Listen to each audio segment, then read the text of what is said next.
আমাদের ইউটিউব চ্যানেলে প্রচারিত প্রতিদিনের গল্পের আসরে আজ থাকছে লেখক দীপক চন্দ্রের কলমে সৃষ্ট গজা দ্য গ্রেট সমগ্র অবলম্বনে একটি দম ফাটা হাসির গল্প, গজা স্যারের মহারহস্য, ভূতের আতঙ্ক।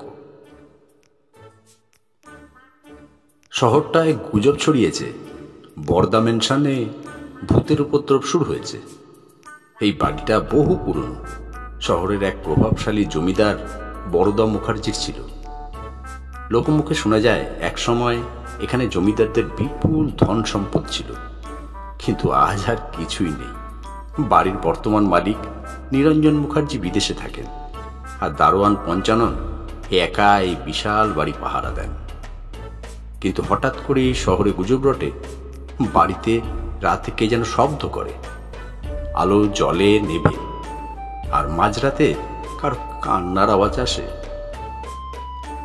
গুজব এমন পর্যায়ে গেল যে শেষমেশ শহরের লোকজন একত্র হয়ে সিদ্ধান্ত নিল এটাকে ভূতের রহস্য বলে চালিয়ে দিলে হবে না, গজা স্যারকে ডাকতে হবে। গজা স্যার, সংক্ষেপে গজা দ্য গ্রেট, খবর পাওয়া মাত্রই তড়ি ঘড়ি বেরিয়ে পড়লেন।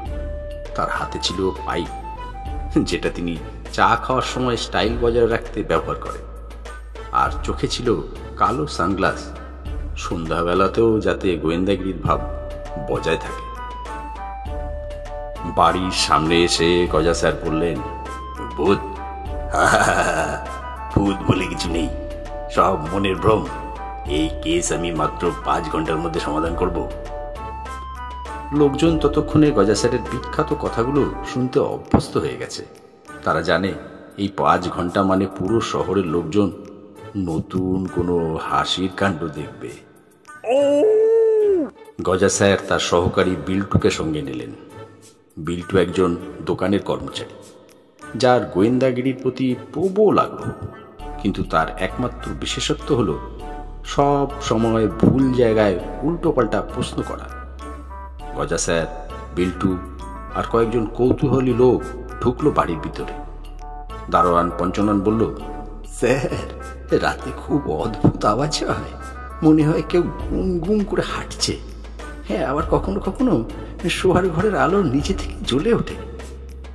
গজা স্যার গম্ভীর মুখে বললেন, ভূত নয়, এটা বিজ্ঞান।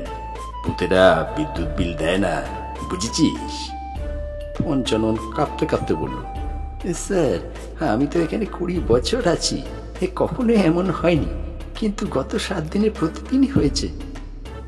গজা স্যার মেঝেতে শুয়ে পড়লেন।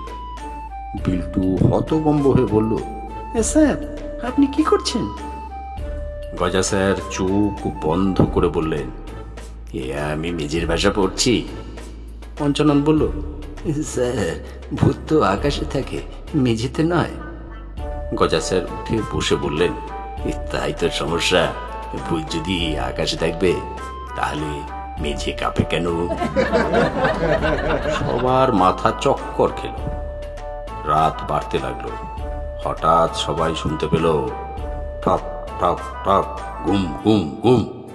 পঞ্চানন ভয়ে চেঁচিয়ে বলল, দেখলেন, এইটাই সেই শব্দ। গজা স্যার নিজের পাইপ হাতে শক্ত করে ধরলেন। বিল্টু পিছনে গিয়ে লুকালো। লোকজন গজা স্যারের পিছনে দাঁড়িয়ে পড়ল, যেন তিনি ঢাল হিসেবে কাজ করেন। হঠাৎ সামনের ঘরের জানালায় একটা ছায়া দেখা গেল। গজা স্যার ঘোষণা করলেন, আজ ভূতের অস্তিত্ব শেষ হবেই, কারণ আমি গজা দ্য গ্রেট এখানে এসেছি। তিনি পকেট থেকে টর্চ বের করে ছায়াটার দিকে তাক করলেন, কিন্তু বাতাসে কিছু একটা উড়তে থাকলো। পঞ্চানন ভয়ে বলল, ভূত ভূত। বিল্টু চেঁচিয়ে বলল, উমা, ভূতের আবার জুতো পরা পা। গজা স্যার বললেন, এটাই তো রহস্য, ভূতরা কখনো বাটা কোম্পানির চপ্পল পরে না। বলে তিনি ছুটে গেলেন ভিতরের ঘরের দিকে।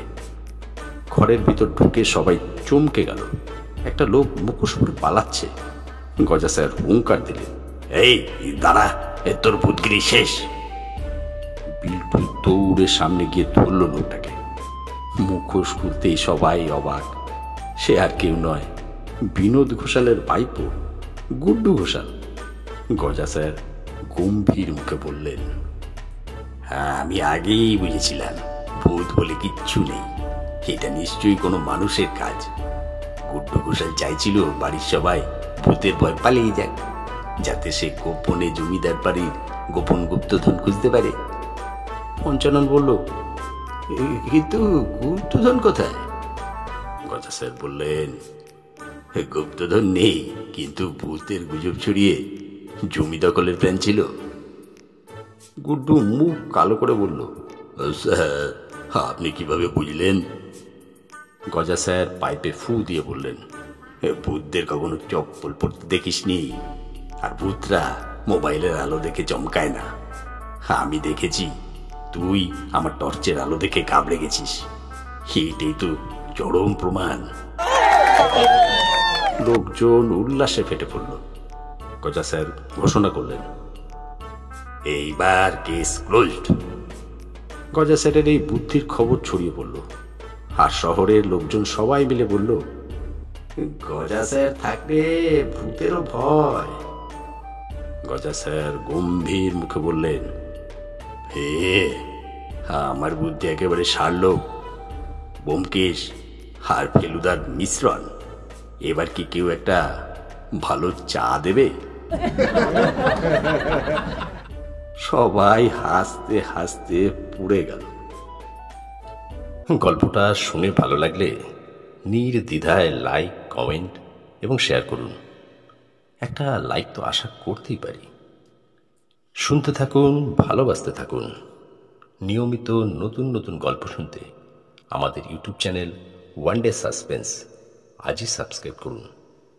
একটি বিশেষ ঘোষণা, আপনারা যারা গল্প পাঠ করতে ভালোবাসেন এবং নিজেদেরকে সমাজ মাধ্যমে তুলে ধরতে চান, অথচ কোনো চ্যানেলে সুযোগ পাচ্ছেন না, যদি ইচ্ছা হয়, আমাদের এই গল্পের নিচে ডিসক্রিপশন বক্সে আমাদের হোয়াটসঅ্যাপ নাম্বার দেওয়া রইল।